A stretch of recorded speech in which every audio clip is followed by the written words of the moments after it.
Hello, ladies and gentlemen. Today we're going to be talking about sampling techniques and data collection.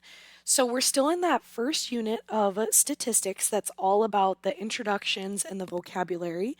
So we talked a lot about what statistics was in our very first lesson in our first section, and now we're going to start talking about how to actually go about collecting data. So when we go to collect data, that's called sampling or pulling a sample from a population. And there's different ways that you can grab samples while you research from a population. And there's all those different techniques, which is what we're going to talk about today. So remember to keep in mind that this course is structured for that first unit to understand the foundations of statistics with how to collect data appropriately. And then the second unit is going to be focusing on how to organize the data that we've collected visually, so like talking about graphs. And then that third unit is going to be talking about what kind of calculations can we run on the data that we've collected so that we can analyze all the different findings that we found when we were doing our research. So today we're going to continue in that first unit of vocabulary and basics, and we're going to talk about how to sample or collect data and all those different techniques. What you will need is a notebook, a pen or a pencil, and then hopefully you have some foldable so you don't have to write too much. So there are two main types of studies or ways that we can research that are conducted. The first one is simply observational, which means that the researcher is merely observing and does not interfere with any kind of treatment of the individuals in the study, and tries to draw conclusions based on the observations that the researcher observes. The second, which is the one that we talk more so in science classes and math classes, is the experimental study, where the researcher applies some sort of treatment to the individuals in a study.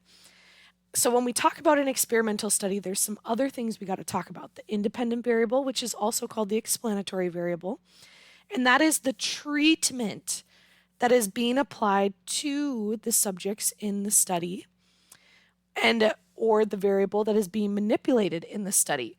So the treatment or the variable that's being manipulated. And those always are going to represent the x values on our graphs when it comes to Unit 2 when we start graphing all of our findings. The dependent, which is also known as the outcome, is the result, the effects of the treatment, and it's always on the y value of our graph. A confounding variable influences the dependent variable but cannot be separated from the independent variable. And a lurking variable is a variable that's not identified in the study that may have impacted the dependent variable and could create a false positive test. For the purposes of our class, confounding and lurking will be used synonymously. So they'll be synonyms, which means that they're the same thing. You can interchange those words all the time. It's something that's going to skew. I'll write it up here. So for both confounding and lurking, it's a variable that will skew our data. Variable that potentially skews our data, whether it was intentionally done or unintentionally done, whether it could have been prevented or can't be prevented. It's something that can skew our data.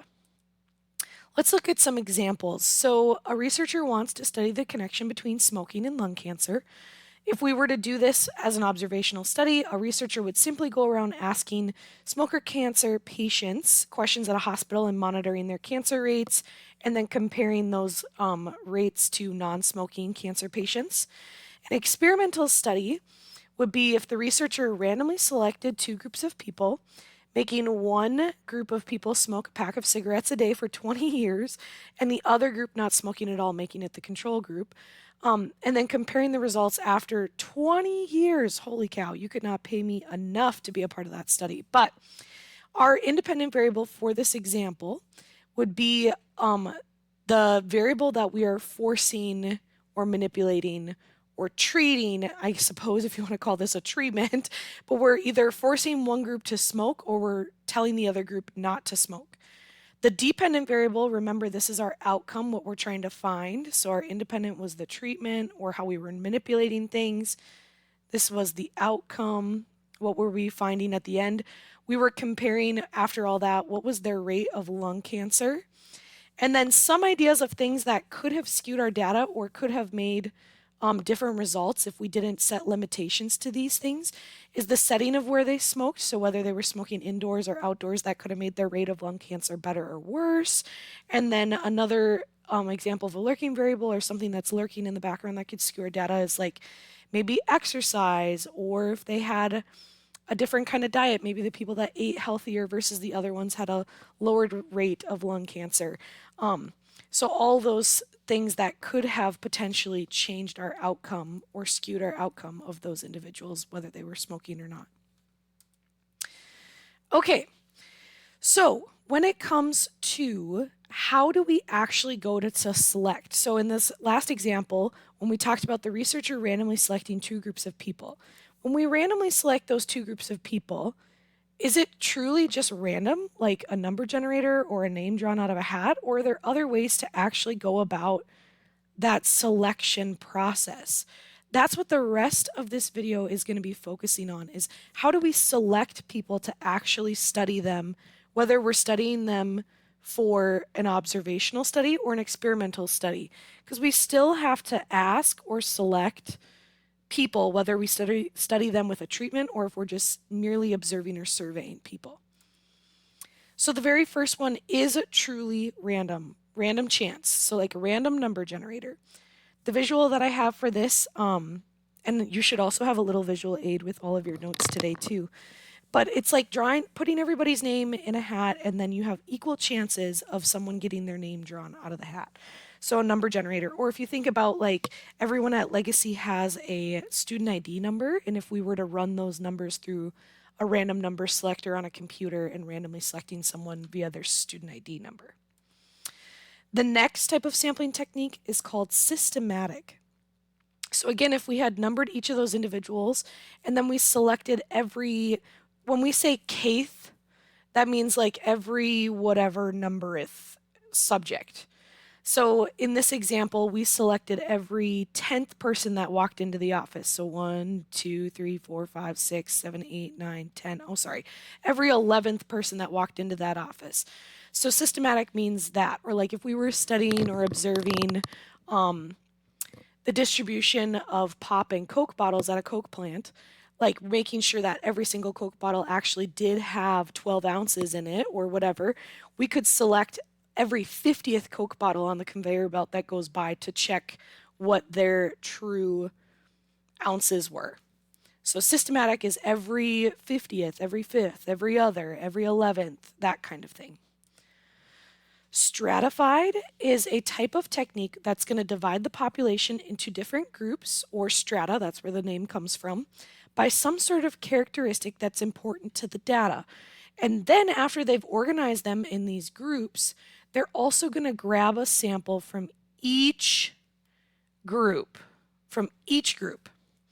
So this is the best visual I could come up with.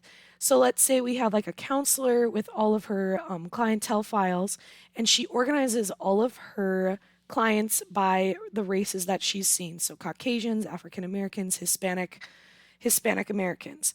So she has 3 different strata or 3 different groups, and then she selects 3 people from each of those groups. So she randomly selects or selects again 3 people from each of those groups or strata.